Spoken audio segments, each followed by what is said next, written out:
তো আজকে আমাদের ব্রেকফাস্টে বানানো হচ্ছে ডালিয়া। ডালিয়া সিদ্ধ করে নুন হলুদ মিষ্টি দিয়ে দিয়েছি, আর এদিকে সবজির মধ্যে দিয়েছি আলু আছে, তো শুকনো লঙ্কা ফোড়ন দিয়েছি। এত কাশি এসে গেল যে ভিডিওটা বন্ধ করে দিলাম।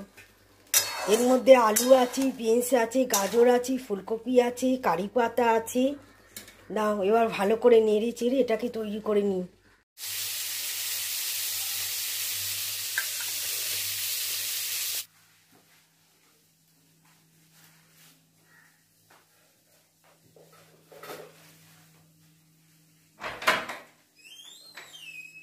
গুড মর্নিং বন্ধুরা, আবার একটা নতুন ভিডিওর সাথে তোমাদের কাছে চলে এলাম।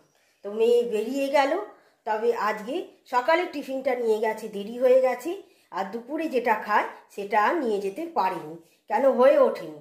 তার জন্য ওকে দিয়ে দিলাম আমি টিফিনের টাকা। তো চলো দেখাই কেন হয়ে উঠলো না।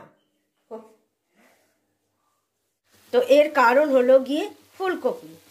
সব সবজি দেখো সিদ্ধ হয়ে গেছে, কিন্তু ফুলকপি এখনও যেন আমার দিকে ড্যাব ড্যাব করে চেয়ে আছে। আর বেশি তেল দিয়ে করলে সেও জ্বালা। এবার ফুলকপি ভাজতে তো একটু তেল লাগে, এবার কমিয়ে কমিয়ে করতে গেছি, হয়ে গেছে দেরি। তো কি করব, এখন থাক, আমি কিছুটা দুপুরে খেয়ে নেবো, আর ওর জন্যে রাত্রিবেলা একটু রেখে দেবো।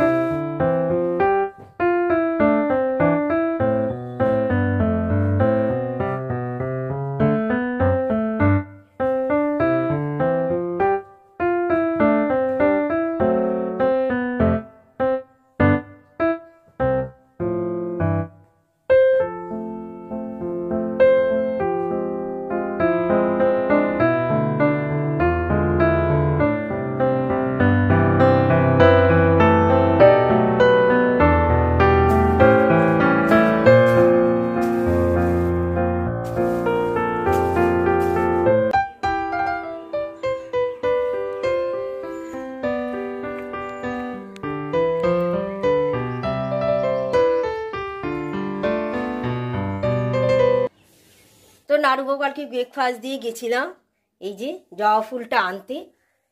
তো এটা এখন নারুগোপালের কাছে দিয়ে দিচ্ছি। ওই একটা গাছই ফুল ফুটছে, একটা আধা। তো এবার আমি আমার ব্রেকফাস্ট নিয়ে নিয়েছি, ডালিয়া আর সঙ্গে একটা মিষ্টি কালো জাম। তো যতই মিষ্টি খাওয়ানা করি না কেন, ঠিক মিষ্টি আমার কাছে চলে আসে। গতকালই নারুগোপালকে দিয়েছিলাম।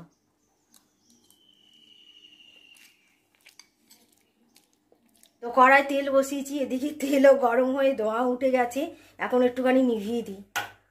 আর আজকে হবে ডিম ভেজে তরকারি। তার জন্যে পেঁয়াজ আছে, টমেটো, কাঁচা লঙ্কা, রসুন, আর এখানে ডুমো ডুমো করে আলু সেদ্ধ করে নিয়েছি।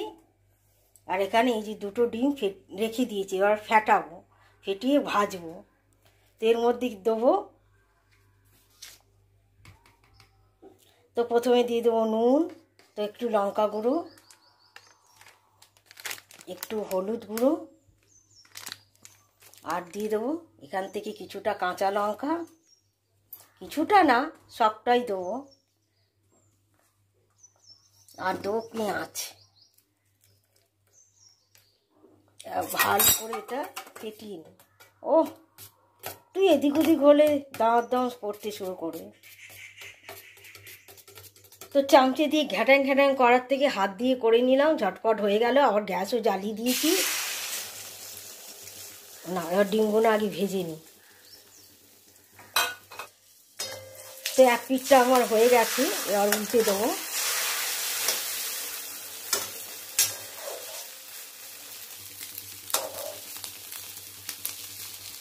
তো ডিমটা ভাজা হয়ে গেছে, এবার একটু পিস করে নিলাম। এবার এই পিঠটা আবার ভালো করে একটু ভেজে নিই।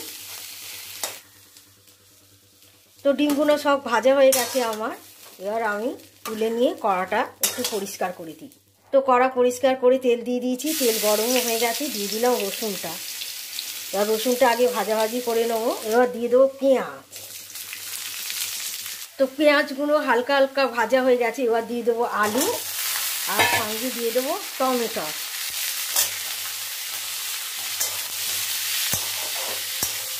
তো তো এবার দিয়ে দেবো পুরো তরকারির মতন পরিমাণ মতন নুন, আদার সঙ্গে জিরে গুঁড়ো, ধনে গুঁড়ো, হলুদ গুঁড়ো আর লঙ্কা গুঁড়ো।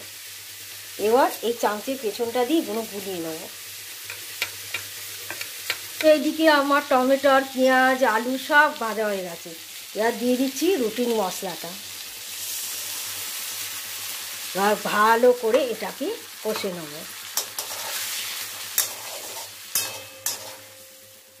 তো ভালো করে কষে নিয়েছি, এবার দিয়ে দেবো জল। তো ঝোল আমার ফুটে গেছে, এবার ভাজা ডিমের পিসগুলো দিয়ে দেবো।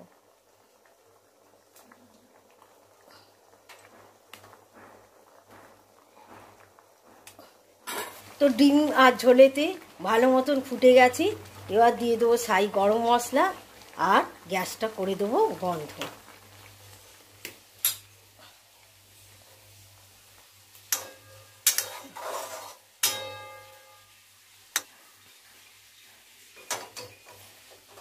তাহলে আমার হয়ে গেল আলু দিয়ে ভাজা ডিমের তরকারি। আর আমরা একটু ঝোল ঝোল খাই বলে ওই জন্য একটু ঝোল ঝোল রেখেছি।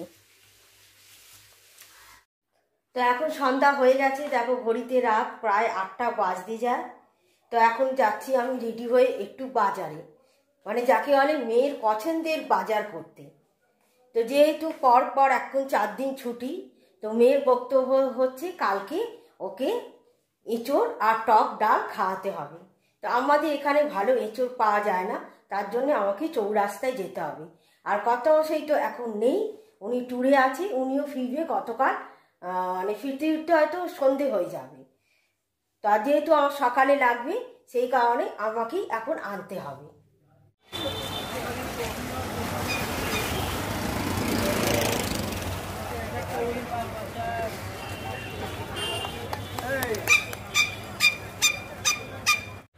দাদা এঁচোড় কত করে?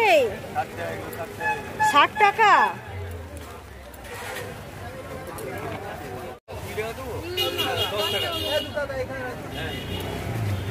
তো বাড়ি চলে এসেছি, আর এই হলো আমার এঁচোড়। তো এটা ছাল অবস্থায় ছিল 1 কিলো 250 মতো। তো তাও ছাল ছাড়িয়ে কত হয়েছে জানি না। আর এখানে কলা নিয়েছি আর একটু বড়ি নিয়েছি। এর আগের বার ছোটো বড়ি নিয়েছিলাম, এবার একটু বড় বড়ি নিয়েছি। এগুলো 140 টাকা। আর এই আম আছে, সঙ্গে একটু পটল নিয়েছি। আর এদিকে কালকে ঠাকুরের মিষ্টি আছে, আর আছে দই। এই যে মাদার ডেয়ারি ক্লাসিক, এটা হচ্ছে টক দই। তো আমাদের সন্ধ্যার এই চৌরাস্তার বাজারে সব ধরনের জিনিস পাওয়া যায়, কোনটা নেবো আর কোনটা নেবো না বুঝে ওঠা যায় না। তাহলে আজকের মতো ভিডিওটা এখানেই শেষ করলাম। আবার একটা নতুন ভিডিওর সাথে আবার তোমাদের সঙ্গে দেখা হবে। তাহলে আজকের মতো সবাইকে গুড নাইট।